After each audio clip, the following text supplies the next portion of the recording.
everyone, welcome to my channel and welcome to my July TBR wrap-up.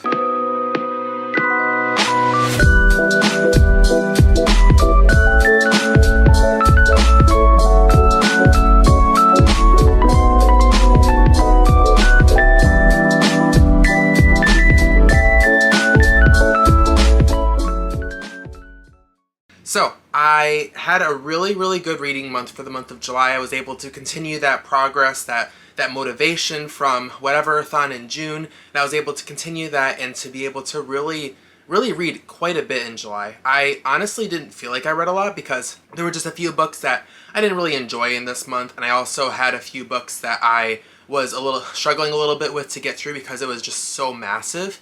But overall, I think I actually had a really amazing month. So for full transparency, I'm actually recording this a few days before the end of the month, but I am very close to finishing the last book that was on my TBR, and I don't really plan on reading anything else for the rest of the month. So I really wanted to try and get this knocked out because I have a very busy week this week. So I'm trying to just knock out a few videos right away and to just kind of get ahead a little bit before things start to really go crazy.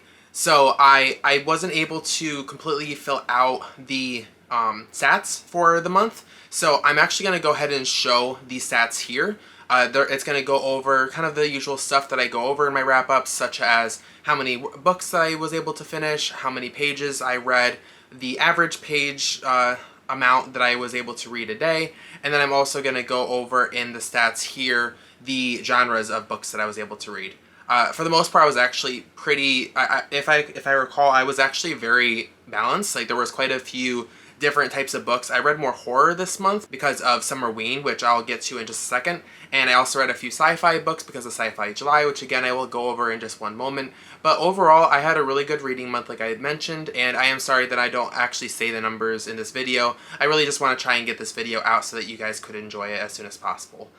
But I will go ahead and go through each of the books that I read, what I rated them, and my overall thoughts of them. So the first book that I'm going to talk about is Parasite by Darcey. I've had this book for a very long time. It was on my TBR shelf since I believe, I don't even remember, like maybe February or so. So I bought this quite a few months ago, and I've been really looking forward to reading it. I didn't actually know that it is a collection of kind of short stories, like shorter stories that are all tied together with the same parasite, with the same alien. That basically the story is like that the human race has finally been able to expand into outer space, and they've been making these stations in different moons, different asteroids, different planets throughout the galaxy. And their kind of goal is to be able to colonize, to be able to get away from Earth, and to be able to survive on other planets that are habitable for humans. And they've discovered quite a few other species of life, of other aliens, but for the most part they haven't really been too, like, they don't really have to worry about them too much. They're pretty harmless. They're able to kind of detain them and kill them pretty quickly, except they finally find this one alien that actually seems to be really smart, and they call it a parasite because at first it just looks like this big thing with like a bunch of like black tentacles on it. But then they quickly discover that the alien kind of inhabits its host of a human, and it goes into the human and makes like basically acts just like the human would act. Like, it has memories, it has the like personification of that person, so that everyone else thinks it's just that person. When in reality, the parasite is inside of it, and you only really know when it's there when like the side of the middle of its face starts, like a line starts to appear and it starts to split, and these tentacles start to spew out of it. And that's kind of like the normal form of it, is like the human and tentacle version. But then they also have a form of the alien where like it's just this big blob of tentacles with like the human kind of attached to it, and it uses like the human's head to kind of be able to see and be able to hear the other people within the area. It was a really freaky book, but also really good. It was the first book that I read for Summerween, which was run by Olivia Reid's Latte and Gabby Reid's, I believe. I'll have their links in the description below, but they were doing a Summerween readathon, which was like a very low-key, really fun readathon that was basically just to say, we love Halloween and we want it to be Halloween immediately, so why not have it in the summer? Why not have it in July? And I was really happy about that because July was my birthday month. I love Halloween to death, so being part of a readathon where you read horror books and enjoy Halloween in the summer, perfect. So that was the first book that I had read for Summerween. I really enjoyed it. I really wanted to read this at night, which was one of the prompts for Summerween, but I didn't really get a chance to. I was really sad that I wasn't able to. I kind of forgot about it, to be honest. But I gave this book 5 stars. It was a lot better than I was imagining it would be. It actually did make me kind of freaked out just a little bit because I was reading this book at night. And yeah, I don't recommend reading this book at night because it's definitely graphic. Yeah, no, I really enjoyed the book and it was a really great start to the month. So the next book that I read in July is again part of Summerween. It was for the paranormal kind of aspect of Summerween, of those prompts. And the book that I chose is actually one that I've been really wanting to read for a long time. It is Stephen King's Lisey story.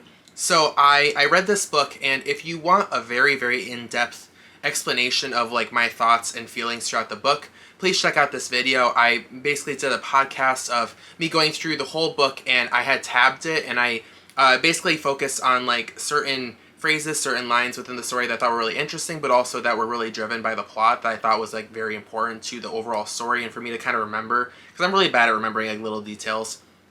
And I really wanted to tab this book because I've been really looking forward to reading it. Also because I really wanted to watch the television show that's on Apple TV. So I finally was able to get a chance to read this. It wasn't technically part of my TBR for the month, but again, it fit so perfectly for Summerween, and I really wanted to watch the Apple TV show. So I was able to read this book, annotate it. I loved it to death, and again, if you want to know like a lot of my very detailed thoughts about it, please check out that podcast video. I really worked hard on it, and I actually really had a lot of fun recording it. I really want to do more videos like that in the future. So please comment down below if you've watched that video and if you really enjoyed it and would like to see me do more videos like that. I'm very happy with it, and again, this was an amazing book. I ended up giving this book 5 stars as well. So again, it just continued that progress of a really good reading month for me so far. So I was having a really good reading month, and then I kind of hit a little bit of a snag, and I'm really sad that this happened, but you know, this kind of stuff happens all the time. I do have one more book that I'm going to talk about in just a second that was part of Summerween, but I also was taking part of Sci-Fi July. And that was a kind of like bingo readathon, but not really a readathon, that was created by Steph Reid's, I believe her username is. I'll have her linked down below as well. She made this bingo sheet of a bunch of different prompts for sci-fi books, and she really had fun with it. She's been doing vlogs about it the entire month, so definitely check out her channel if you'd like to see kind of her just read a ton of sci-fi books. I really want to take part in it as well. I just thought it would be kind of fun to try and fit in books that I already had on my TBR, and also just in general, just kind of read a few more sci-fi books throughout the month. And I'm going to go ahead and show the bingo sheet right now of everything that I filled out. I kind of have the covers of the books that I read for the prompts, and I was able to get bingo. I was really happy about that. But regardless of that, I just wanted to quickly mention that I read The True Lives of the Fabulous Killjoys, which is a graphic novel that was recommended to me by my friend Robbie. I've been really wanting to read it for a long time. I haven't read a lot of like comic book graphic novels, so I was really excited to kind of give this a try. And I ended up giving this 3 stars, only because I didn't think the story was that great. I thought the plot was really interesting. I thought the art was beautiful in this, but it felt really rushed, and there really wasn't much depth to the like actual plot and the storyline. So I was kind of not confused, but just kind of bored of a lot of it. But overall, I actually did really enjoy it still. And I actually found out that there was going to be a prequel to this called The True Lives of the Fabulous Killjoys National Anthem that I believe just came out or is coming out the next week. I can't remember quite yet. So I actually want to get that at some point so that I can read that and kind of see if that kind of fills that void that I was missing with this. Kind of like that backstory, that depth to the plot. But I still really enjoyed it, and main reason why I wanted to read it this month was because I wanted to fill in some of those prompts on the bingo sheet. So I was able to read this, gave it 3 stars, and I am glad that I was able to give this a try. I also read for Sci-Fi July The Butterfly Lampshade by Aimee Bender, and I believe I also read this technically for Summerween, since this was like a paranormal, a little bit of paranormal. And it was also the first book that I actually read that was part of my TBR. I ended up making Parasite part of my TBR anyway. But yeah, I finally was able to get a chance to read this book as well. I also bought this book in like January, February time, so it's been quite a few months since I have had this on my TBR shelf. I'm glad I finished it. I honestly think I'm going to end up unhauling this book because it was kind of disappointing. It was kind of boring. I thought the like writing style of it was kind of dull. Like there were some chapters that just didn't really make any sense. It was like a conversation between two characters and there was no quotations and it was just the conversation. Like it was just the dialogue. And it was very dull, and reading it I was slightly interested in the plot and the story throughout, but at the same time I was like, okay, but like is there anything actual interesting happening? It's pretty much about this girl that eats a butterfly that apparently like just appeared out of nowhere. Like it was part of this lampshade that her babysitter had, and all of a sudden one of the butterflies wasn't on the lampshade and it was instead in her glass of water dead. And so she decided to drink it because she didn't want her babysitter to see it. And then she also experienced this with a beetle that was on this homework that a kid had dropped. She took the piece of paper that had the beetle on it, and she found a dead beetle in her backpack later on in the story.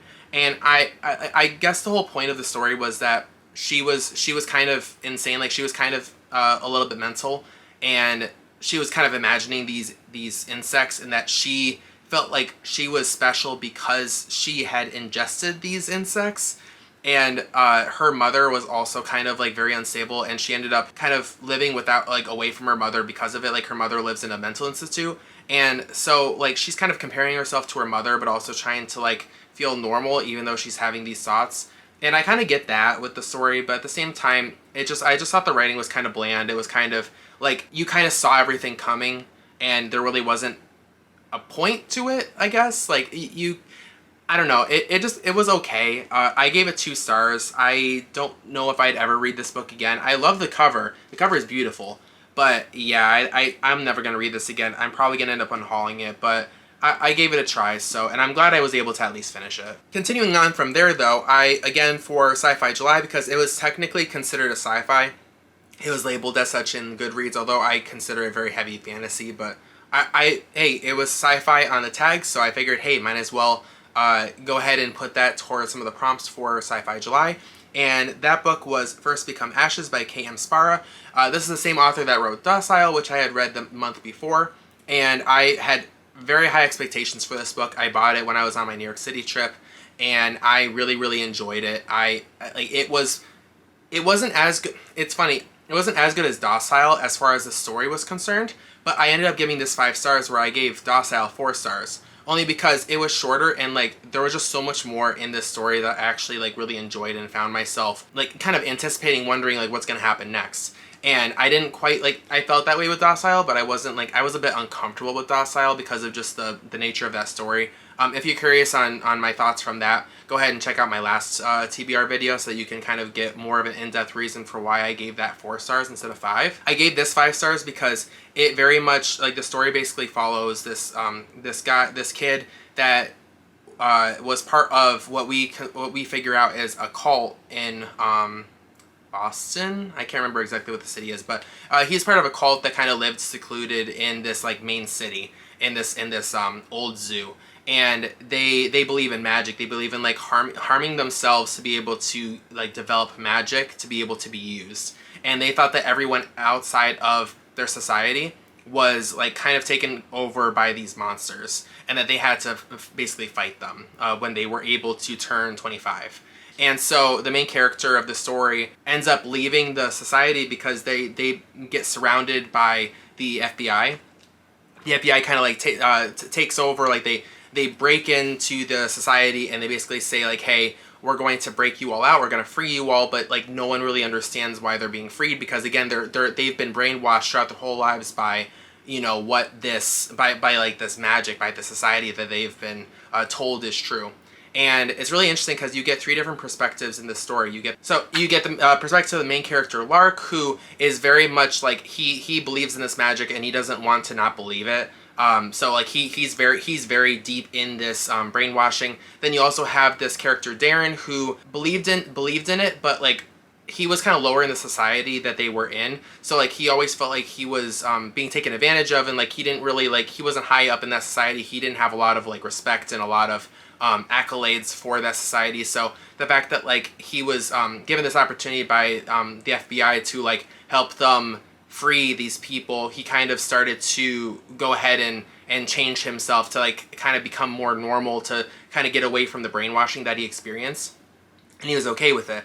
And then there was another character, Kane, who had found out he was like he was going to be turning 25 first. He was the oldest out of all of the children inside of the society, and he had found out before he turned 25 that there was an outside world, that it was actually like normal, and he was the one that ended up talking with the FBI to like basically free everyone. So he was in very big conflict with the fact that he was freeing everyone, but he understood that like it was his family, and that like he knew where they were coming from.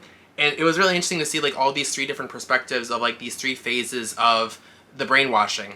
And I really enjoyed it because of that. I actually was wondering the entire time if magic was real, like if they were actually, if that is real. And I'm not gonna spoil it, but I still don't know. Like that's the funny thing, is I still don't actually know if the magic is real or not. But regardless, it was a really fun book. I really enjoyed it. It was a great, I can't wait to see what Szpara does next. And I'd given this book 5 stars, so I highly recommend this book if you're interested in like fantasy and, you know, magic and all that, but also just to kind of see, you know, what happens when a cult is disbanded, like what happens to the people that are a part of the cult. Okay, the next book that I read for Sci-Fi July is Parable of the Sower by Octavia E. Butler. I've been really wanting to read this book for a long time. I finally got it about a month or two ago, and I'm just so happy. This is my first Octavia Butler book that I've ever read, and it was definitely worth it. At first I wasn't really sure what I thought about it. It was kind of, not boring, but like I didn't really understand, like the pacing was a little slow for me at first, and I didn't really know if it was like really interesting. But then once, like, not even the middle of the book, but like a little bit before the middle of the book, once that part started to happen, once they started to have a lot of stuff happen within their community, and then like the main character kind of escaping from the community for reasons I'm not going to explain, and like her journey outside of the community to be able to survive, that was getting really, really interesting. I actually really want to pick up the sequel, Parable of the Talents, only because I really want to know what happens next. Like, they leave it on a cliffhanger, but like an okay cliffhanger, like one I'm okay with waiting on. I ended up giving it 4 stars. I almost gave it 5 stars if it wasn't for the fact that I thought it was a little slow in the beginning, like just a little bit. But I really, really enjoyed it. And again, this wasn't technically part of my TBR, but I was really happy that I was able to read this for Sci-Fi July. And it did kind of finish off the bingo sheet that I had, that I was trying to fill out. Okay, the next book that I was able to read from my TBR was The Seven Husbands of Evelyn and Hugo by Taylor Jenkins Reid.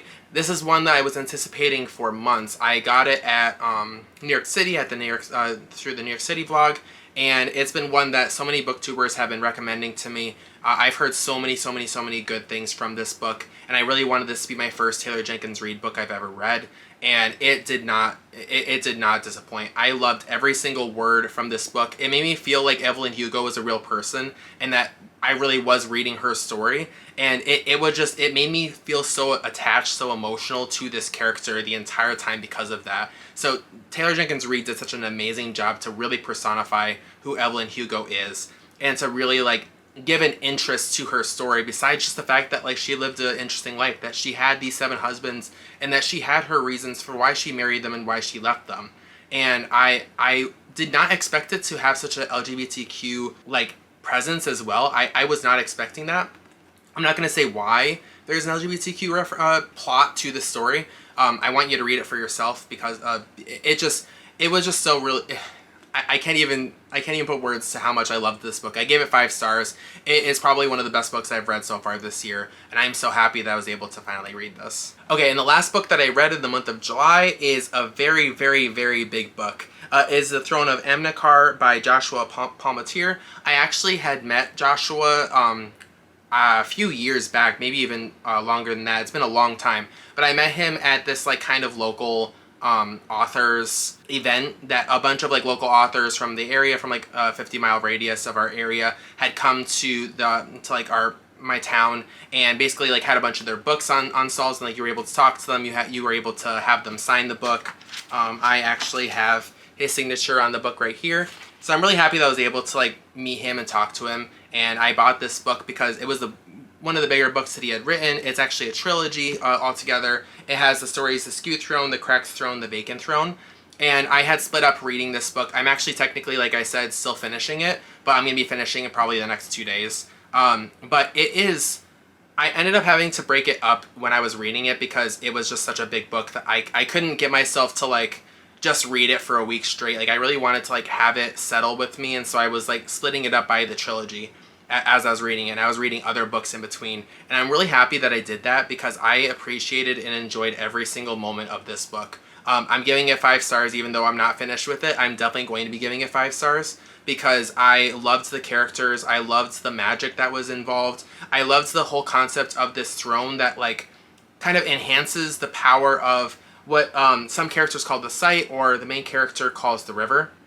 And it's just like this presence, this like energy that flows between people, between the world, and that they can like manipulate this energy and like turn it into power, or turn it into shields, or turn it into like whatever you want.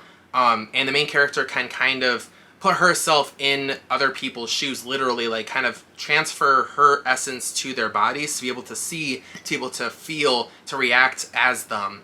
And it's the story is just it's just so complex, but in a very understandable way. And I don't really want to talk too much about it because I highly recommend reading it. It is so good, and I know it's really intimidating that how big it is. But again, it's 3 stories in one, so you probably could get them individually if you wanted to. Or I highly recommend just getting this whole book because it's just been so much fun to read it. I'm really excited to see how it ends, and I've just been loving every single moment of it. It just really immersed me into this world. And I highly recommend reading from this book or any other book that Joshua Palmatier has written, honestly, because his writing style is just so easy to follow and so fun. Like, every character he's written about is like so fun in a fantasy setting. So I highly recommend this book, and I'm really glad that this was the last book that I read technically in the month of July because it was a very strong finish. Okay, so those are all of the books that I read in the month of July, and now I'm going to go ahead and show how many points that I was able to earn because of reading those. I know that I was able to review all of the books, so I got an extra 100 points towards my level through reviewing. And I was also able to finish the season of Lisey's story on Apple TV. And that was the only adaptation, either TV or movie related, from all of the books that I've read that has been out so far. So again, I'm going to get another 100 points from being able to watch that. And yeah, so with those 200 points plus all of the points that are shown on this table, if you haven't seen TBR side scroller video that I've done before, I have this table which kind of goes over all of the books that I've read, how many points I earned, how many bonuses I got, which again, if you don't understand any of that, please check out my TBR side scroller intro video. It kind of goes over in great detail how I'm getting all these points on this table. But this is the total number of points that I was able to earn through reading the books and through the bonuses. And then that was able to get me this level. But yeah, thank you so much for watching this video. I hope you had a great reading month as well. Please let me know down in the comments what you've read in the month of July, what you're excited to read coming up here. And if you've read any of these books as well, I'd love to talk to you about how you thought about some of the books that I just mentioned. And if you're interested in finding out more about some of the authors that I've talked about, I'd love to talk to you about those as well. If you haven't already, please like this video. Please subscribe to my channel if you would like to see more content like this. Thank you again, and I hope you have a great day. Bye!